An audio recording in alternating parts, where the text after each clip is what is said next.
Hi friends, नियाज किचनमध्ये तुमचं सर्वांचं खूप खूप स्वागत आहे। तर आज आपण वाटाणे आणि अंड्यांची एकदम टेस्टी अशी रेसिपी पाहणार आहोत। तर तुम्ही व्हिडिओ शेवटपर्यंत नक्की बघा आणि व्हिडिओ आवडला तर व्हिडिओला लाईक आणि चॅनलला सबस्क्राईब करा। तर इथं मी 4 उकडलेले अंडे घेतलेले आहेत आणि 1 वाटी वाटाणे घ्यायचे आहेत। आता आपण या अंड्यांचे असे 2 प्रकारे तुकडे करून घेऊयात। नंतर आपल्याला याच्यामधला जो पिवळा भाग असतो तो आपल्याला काढून घ्यायचा आहे।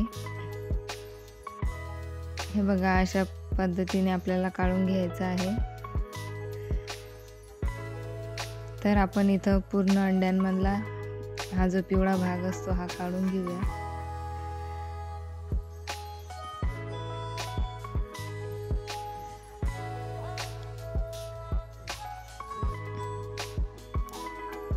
खूप सोपी अशी रेसिपी आहे आणि लवकर सुद्धा होते, तर तुम्ही घरी एकदा नक्की ट्राय करा।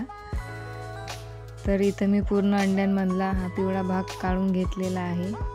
आता आपण याचे 2 तुकडे करून घेऊयात। असे आपल्याला 2-2 तुकडे करून घ्यायचे आहेत पूर्ण अंड्यांचे।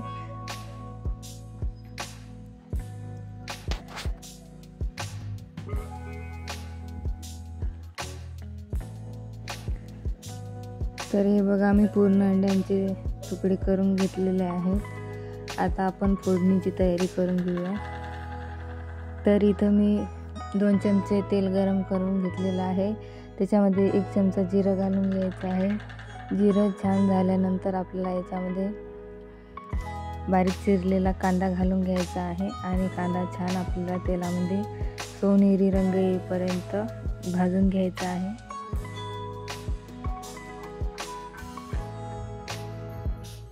कांद्याला छान रंग आल्यानंतर आपल्याला याच्यामध्ये 1 चमचा लसूण अद्रकची पेस्ट घालून घ्यायची आहे।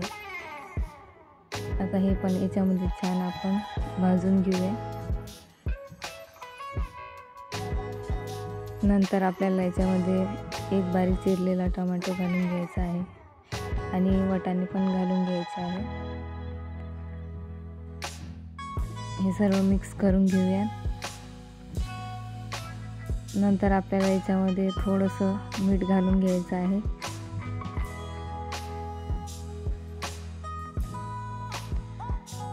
मीठाने आपले वाटाणे आणि टमाटर छान शिजल्या जातं लवकर। आता हे झाकण ठेवून 2-3 मिनटं शिजून घ्यायचं आहे। बघा, आपले टमाटे पण छान शिजलेले आहेत आणि वाटाणे पण शिजले गेलेले आहेत। परत एकदा छान मिक्स करून घेऊया।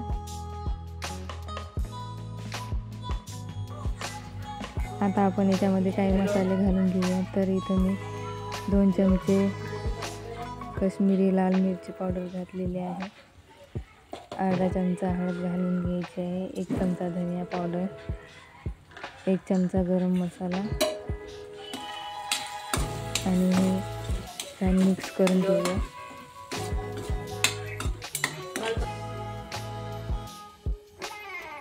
आता आपण याच्यामध्ये थोडंसं मसाले शिजवण्यासाठी पाणी घालून घेऊया।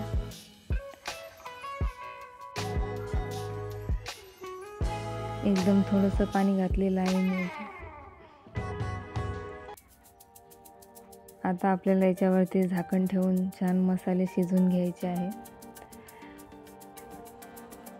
तर हे बघा, मसाल्याला छान तेल सुटलेलं आहे। आता आपण याच्यामध्ये अंडी घालून घेऊया आणि हे छान मिक्स करून घेऊया।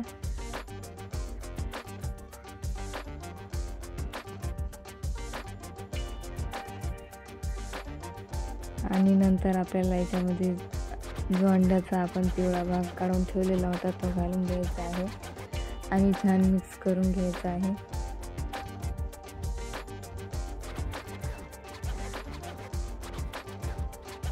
तर इथे मी थोडंसंच पाणी वापरलेलं आहे। तुम्हाला जर जास्त रस्सा हवा असेल तर तुम्ही आणखी जास्त पाणीसुद्धा घालू शकता। वरून थोडीशी कोथिंबीर घालून घ्यायची आहे। तर फ्रेंड्स, ही आपली अंडे आणि वाटाण्याची भाजी तयार झालेली आहे। तर तुम्ही पण अशा पद्धतीने नक्की एकदा ट्राय करा। खूप टेस्टी भाजी तयार होते आणि लवकरसुद्धा होते.